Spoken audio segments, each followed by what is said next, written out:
जेवढा बोलणारा, इथून बोलणारा जितका महत्वाचा आहे ना, तितकाच महत्वाचा त्याच्यासाठी समोरचा पण जो ऐकतो. ऐकणारा पण तितकीच ताकद ठेवतो जो बोलणारा इथून सांगतो.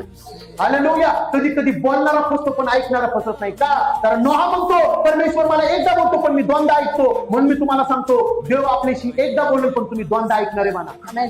नोहा पडला नाही, नोहा फसला नाही. जसं परमेश्वराने त्याला जहाज बांधायला सांगितली त्याच पद्धतीने त्यांनी त्या जहाजाला आकार दिला.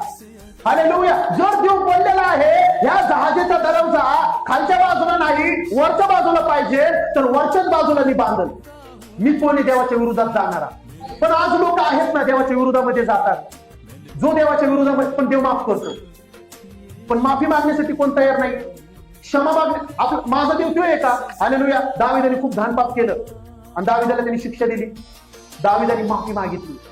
2 तास अंगाला लावून त्यांनी काय केलं? परमेश्वराकडे जाऊन उपडा पडला आणि परमेश्वराला म्हणतो मला माफ कर, मी तुझ्या नजरेमध्ये घोर पाप असं केलेलं.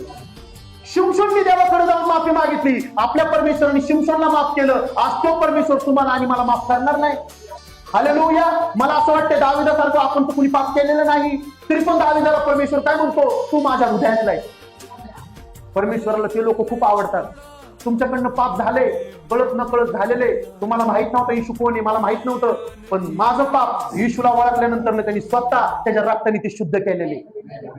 पण मी तुम्हाला सांगतो जर तुम्ही त्याला ओळखून जर तुम्ही पाप करताय तर तुम्ही पाप नाही, तुम्ही पापाचे बाप आहेत.